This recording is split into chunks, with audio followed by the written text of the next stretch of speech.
श्री स्वामी समर्थ. नमस्कार सर्वांना. तुम्हा सर्वांचं आपल्या योगेश्वर कृपा या यूट्यूब चॅनेलवर सहर्ष स्वागत आहे. आज आपण खूप महत्त्वाचे व्हिडिओ पाहणार आहोत. चला तर मग व्हिडिओला सुरुवात करूया. आता लवकरच श्रावण महिना सुरू होणार आहे. तर दीप अमावस्या केव्हा आहे? 12 की 13 ऑगस्ट? जाणून घ्या या अमावस्येचे महत्त्व आणि या दिवशीचे ज्योतिष उपाय कोणते आहेत. तसेच दीप अमावस्याबद्दल आपण कथा देखील पाहणार आहोत. हिंदू धर्मात अमावस्येला अत्यंत महत्त्वाचे मानले जाते. अमावस्येच्या दिवशी पितरांचे तर्पण, पूजापाठ, दानधर्म करण्याला विशेष स्थान आहे. प्रत्येक महिन्यात अमावस्या तिथी येते आणि आषाढ महिन्यात येणाऱ्या अमावस्येला दीप अमावस्या असे म्हणतात. श्रावण सुरू होण्यापूर्वी ही अमावस्या येते. या अमावस्येला दीपदान करण्याची पद्धत आहे. तसेच काही ज्योतिष उपाय देखील केल्याने जीवनात सुख समृद्धी येते व पितृदोष नाहीसा होतो असे मानतात. पाहूयात दीप अमावस्या केव्हा आहे. श्रावण सुरू होण्याआधी आषाढीची सांगता दीप अमावस्येने होते. या दिवशी दिव्यांचे पूजन करण्याची प्रथा आहे. तसेच पितृदेवताचे देखील तर्पण या दिवशी केले जाते.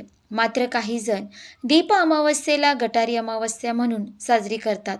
मात्र हा दिवस पवित्र असून या दिवशी काही चुकीच्या गोष्टी केल्यास नक्कीच त्याचा फटका बसू शकतो असे शास्त्र सांगते. दीप अमावस्येच्या दिवशी धार्मिक कार्य, पूजापाठ केली जातात. तसेच या दिवशी दिव्यांचे दान देखील केले जाते. यामुळे जीवनात आनंद, सुख, समृद्धी येते असे मानतात. याशिवाय दीप अमावस्येला काही ज्योतिष उपाय केल्यास पितृदोष देखील दूर होतो अशी मान्यता आहे. एकंदरीतच ही अमावस्या अतिशय महत्त्वाची मानली जाते. त्यामुळे पाहूयात यंदा दीप अमावस्येची नेमकी तारीख काय आहे. दीप अमावस्या तिथी आषाढ महिन्यातील कृष्ण पक्षातील अमावस्या तिथी 11 ऑगस्ट रोजी रात्री 1:53 सुरू होईल आणि 12 ऑगस्ट रोजी रात्री 11:06 संपेल. याच आषाढ अमावस्येला दीप अमावस्या असे म्हणतात. त्यामुळे दीप अमावस्या यंदा 12 ऑगस्ट बुधवार रोजी असेल. यावेळी पितृ कर्माशी संबंधित कामे 12 ऑगस्ट रोजी करावीत. याच दिवशी नदी स्नान आणि दान करणे देखील शुभ राहील. दीप अमावस्या महत्त्व काय आहे. आषाढ महिन्यातील अमावस्येला दीप अमावस्या असे म्हणतात. तर या अमावस्येला गटारी अमावस्या देखील म्हटले जाते. हा दिवस पितृपूजनासाठी महत्त्वाचा मानला जातो. या दिवशी घरातील पितरांचे तर्पण केले जाते. पितरांच्या आत्मशांतीसाठी पूजाविधी केल्या जातात. तसेच पितृपूजन करताना नैवेद्य दाखवला जातो. काही चूक झाली असेल तर आपल्या पितरांची या दिवशी माफी मागितली जाते. नद्यांमध्ये स्नान करण्याचे सुद्धा या दिवशी विशेष असे महत्त्व आहे. दीप अमावस्या उपाय. या अमावस्येच्या नावाप्रमाणेच या दिवशी दिव्यांची पूजा केली जाते. त्यामुळेच या अमावस्येला दीप अमावस्या असे म्हणतात. सायंकाळच्या वेळी घरातील देवघरात दिवे लावावे. सर्वात प्रथम दिवे लख्ख करून घ्यावेत. मग त्यात तेल किंवा तूप घालून दिव्यांची छान आरास करावी. आपले देवघर या दिवशी दिव्यांनी उजळून घ्यावे. दिव्यांभोवती रांगोळी काढावी. दिव्यांना अक्षता, फुले आणि हळद कुंकू वाहून पूजा करावी. काही जण या दिवशी कणकेचे गोड दिवे उकडून त्यांचा नैवेद्य दाखवतात. आपापल्या पद्धतीनुसार या दिवशी दिव्यांची पूजा घरात करावी. असे म्हणतात की दीप अमावस्येला दिव्यांची पूजा केल्याने घरातील नकारात्मकता दूर होऊन आयुष्यात आनंदाचा, सुख, समृद्धीचा प्रकाश पडतो.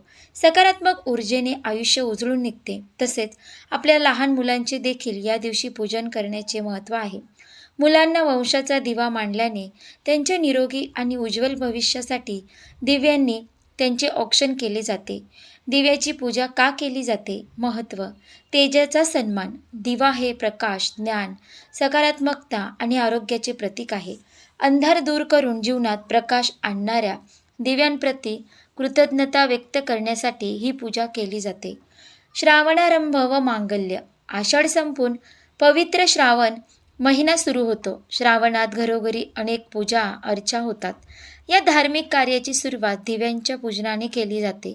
नकारात्मकता दूर करणे. पावसाळ्याच्या दिवसात वातावरणात असणारी ओलसरपणा, कीटक आणि आजारपण दूर करून घरात लक्ष्मीचा वास राहावा यासाठी दीप प्रज्वलन केले जाते.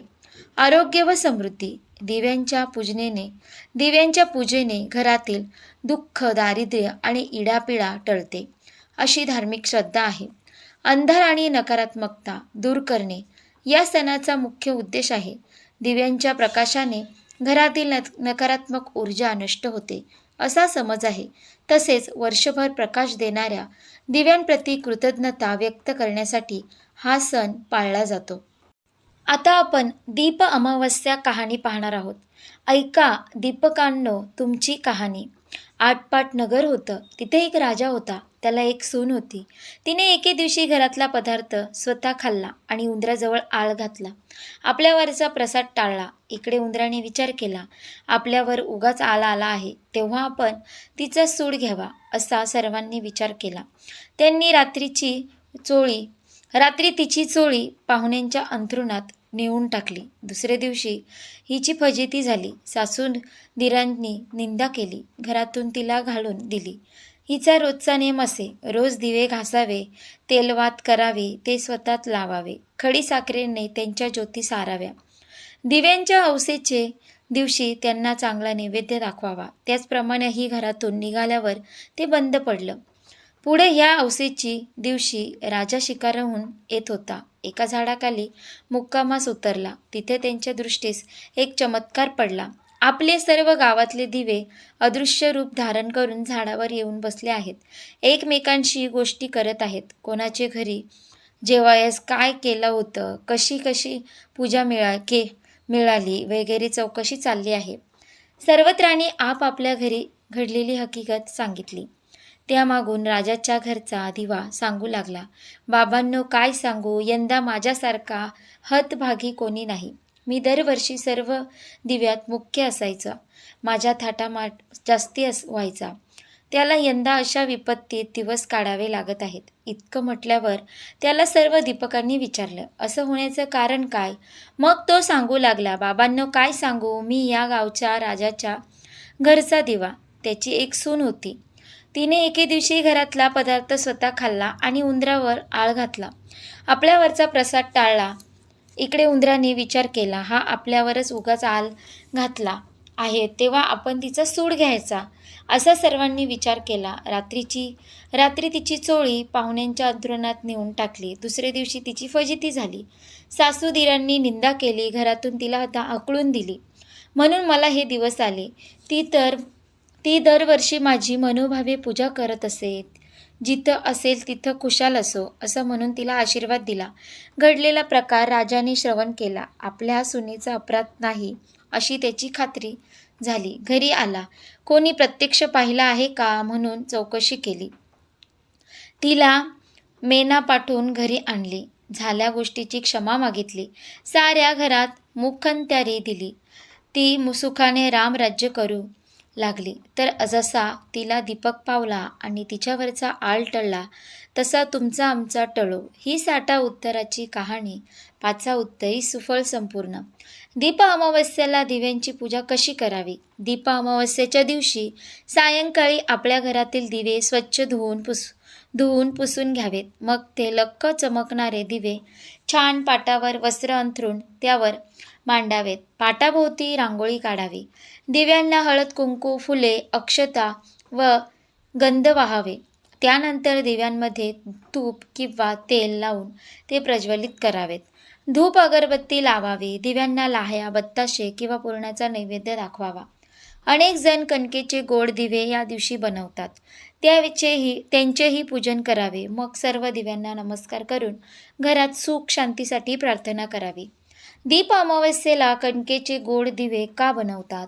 दीप अमावस्येला दिव्यांचे पूजन करण्याची प्रथा आहे. मात्र या दिवशी अनेक जण आवर्जून कणकेचे गोड दिवे बनवतात. हे दिवे पूजेसाठी वापरतात. तसेच ते नैवेद्य म्हणून आणि प्रसाद म्हणून देखील खाल्ले जातात. पितरांसाठी हे दिवे बनवले जातात. या दिव्यांचा नैवेद्य पितरांना देखील दाखवला जातो. आपले पितर किड्या मुंग्यांच्या रूपात येऊन हे दिवे खाऊन तृप्त होतात, अशी धार्मिक भावना यामागे आहे. त्यामुळे दीप अमावस्येला कणकेचे गोड दिवे बनवण्याची पद्धत आहे. कणकेचे साजूक तुपातील दिवे हे खाण्यासाठी अतिशय चविष्ट लागतात. त्यामुळे जेवताना हे दिवे पाण्यात देखील वाढले जातात. अशा प्रकारे आपण या व्हिडिओमध्ये दीप अमावस्याची संपूर्ण माहिती पाहिली. तुम्हाला जर ही व्हिडिओ आवडली असेल तर व्हिडिओला एक लाईक करा, शेअर करा आणि आपल्या योगेश्वर कृपा या यूट्यूब चॅनलला नक्की सबस्क्राईब करा. भेटू एका पुढच्या नवीन व्हिडिओमध्ये. धन्यवाद. श्री स्वामी समर्थ. जय जय स्वामी समर्थ.